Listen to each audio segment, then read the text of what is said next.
We're going to start with the incident involving two Defence Force trucks on the New South Wales North Coast. It's left a dozen troops in hospital, some serious injuries. Let's get more and head to Canberra. Our political correspondent Cameron Redden is in Canberra.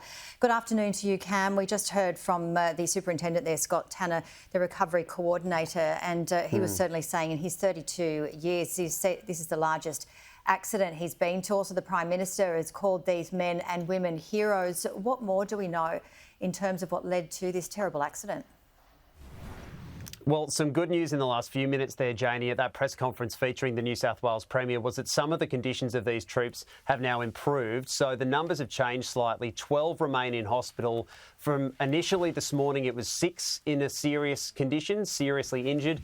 There are now just 2 that remain in a serious condition. So that's an improvement. You can see from this image the extent of the damage that was described by New South Wales Police as a hectic scene when they arrived. The 2 trucks were involved in clearing roadways around Lismore. When one of them went off the road, it rolled into a paddock, and the second one, to avoid a collision, also rolled onto its side. You can see some of the troops there attending to one of their injured mates on the side of that rolled over truck. Initially, it was reported the trucks may have collided. New South Wales Police have ruled that out today. They say it was in fact to do with the conditions and then swerving to avoid a collision. This happened at a place called Tregeagle Road just to the south of Lismore. It has been described by locals as a fairly precarious road, even at the best of times. Those troops involved in these operations were based at the Gallipoli barracks in Brisbane. They travelled over the border to assist with some of those flood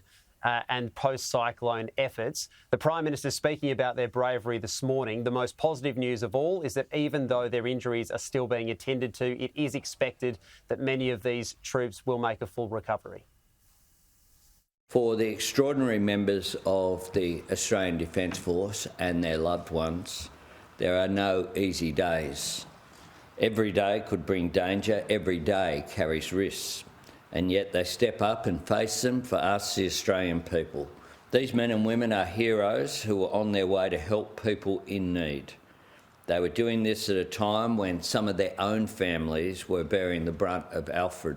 Defence is assisting the New South Wales Police to actually determine the cause of this incident.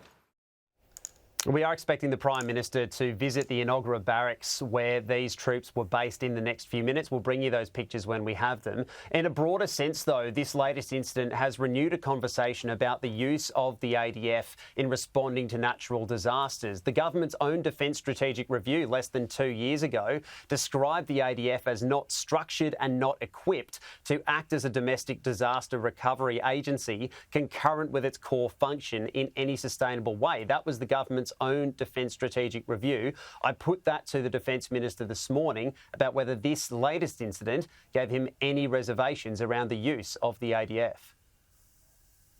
Does this incident give you any pause for thought about the reliance on the ADF in natural disasters? No, it is obviously going to be the case, and will always be the case while we're here, that Defence will be there ready to provide support when they have unique assets that can be provided.